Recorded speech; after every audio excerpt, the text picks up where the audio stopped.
Excellent. And the game itself, everybody loves the combination of the Tatsunoko versus Capcom style, where it's the way the button configuration is, the way the tags are, and everything like that.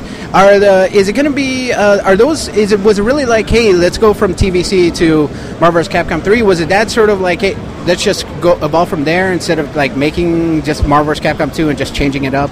Actually, the Tatsunoko influence is, I think people have really run with the button configuration as like a sign of Tatsunoko. It didn't work like that, actually. So basically the idea from the beginning was to try and let people figure out an easier way to get into the air for air combos. So that's why we had the dedicated launcher button, because there's different inputs you could do for launchers in Marvel 2, but basically you always get a launcher. And same thing in Marvel. I actually think the Marvel 3 launchers are more varied in terms of their properties, like speed and damage and range, than they were in Marvel 1, or in Marvel 2. But they're always on one button now. So, and from there, we sort of abandoned the concept of like kicks versus punches, because most of the stuff these guys are doing is so crazy that it's not really about kicking or punching. They're doing some other insane thing that's not quite a punch or a kick.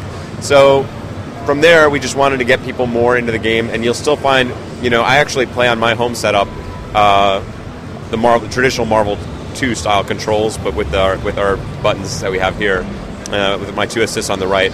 Plays great, easy to play that way. So we still have 4 attack buttons and 2 assist buttons, so I hope when people play it, I actually don't think association with Tatsunoko versus Capcom is a negative thing, but a lot of Marvel 2 fans have been very, we don't like that other game, we want this.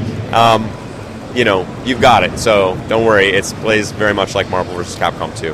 All right, now the big thing that not only Marvel vs. Capcom 3, what we like as gamers, that especially been around for a while, because we're like that original-gamer.com, is that now it seems almost as the rivalry between Mortal Kombat and Street Fighter is kind of building up again, with Mortal Kombat getting a lot of attention here. Yeah. How does it feel like, not only last year that Street Fighter 4 became sort of as big as ever, now it's kind of like the rivalry is kicking in again. How's it feel being that you've been around it all the time? I think it's awesome. So I love Ed Boon, and the Mortal Kombat guys are great.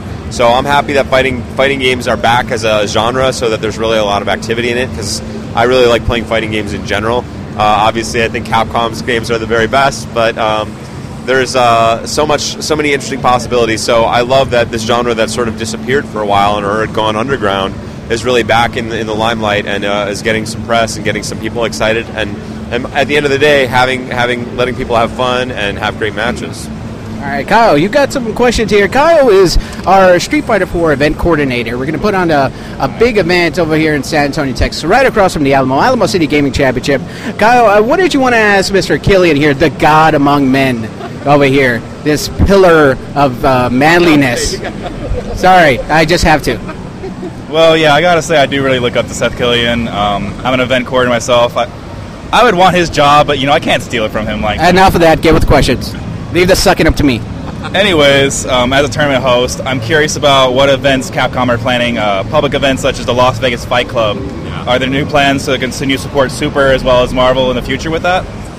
Yes. So we will be doing more Fight Club kind of activity. One of the things we're trying to do is get to other venues that we haven't been to before, because every time we do an event somewhere, people are always like, oh, but I live over here, you never come over here. It's hard and very difficult to move a lot of people and equipment around to do an event. So Texas. Yeah, they're very expensive, but that's exactly the kind of market we'd like to get to, where, if you're living in the middle of Alaska somewhere, probably we're not going to get up there, but a place like Texas, for sure, that's not a place that we usually are necessarily, but it is the kind of place that we'd love to be.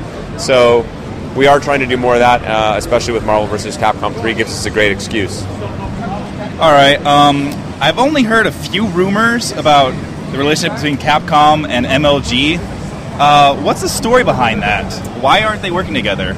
I'm actually not privy to those discussions with any kind of direct way, so I know there's some legal stuff involved, so I couldn't really comment on that one way or the other. Yeah, they're just Virtual Fighter fanboys. The other thing we want to ask you, of course, the big thing with Super Street Fighter 4. I mean, it's an amazing game. I did a whole celebration on it, featuring all the pros that I could that responded to my emails. But the thing we want to ask you is that the rumors are going down that new characters are going to be streamlined, come down with DLC. I mean, they're talking about different characters that are going to be just popped in, and bam, it'll be there.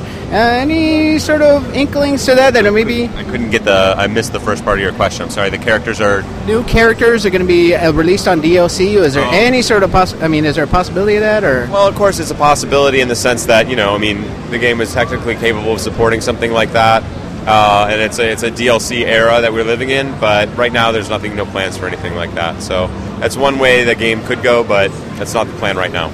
Excellent. And final question, Kyle. Let's see here. There's a Marvel vs. Capcom 3 comic in the works, I've read. Is that true? I don't know about that, but it does seem like it would make a lot of natural sense. So, yeah, we're definitely within the game at least. That's really all I know about. So, Marvel's a huge publishing empire with a lot of things going on.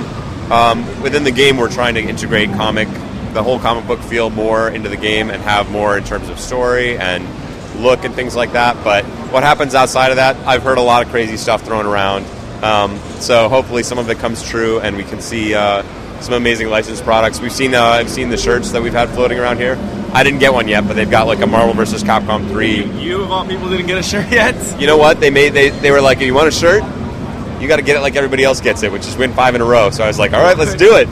And I started to play, and then I got pulled away, and I'd only won 4 in a row, and they were like, no shirt. And so I'm hopefully I can shake somebody down for one. But yeah, so that's the beginning of some cool ideas that people have. It sort of has looks like Secret Wars, which is a great sort of setting for a Marvel vs. Capcom kind of game, because it's exactly sort of outside of regular experience and how is all this happening. So the story will tell us more about what's going on here and why these guys are all duking it out, but more to come, and I hope we get some cool stuff. I got to believe that Marvel and our licensing group are going to pull some great stuff out. Excellent. Well, that is Seth Killian, community manager over there at Capcom, the god of Street Fighter, if you will. And he's going to be the god of Marvel vs. Capcom 3. I mean, we might as well just call you Hey, I mean, if they name the end boss after you, how can you not be a god? Tell me that. We're going to kiss his feet in a few minutes after the video cameras are off. But yeah, he's blushing now, but he's still, look at him. He's so humble, but he knows he just shoulders above all the rest. That's Seth Killian, and we want to thank him for spending a few time with us at original-gamer.com. Thanks, guys. My pleasure.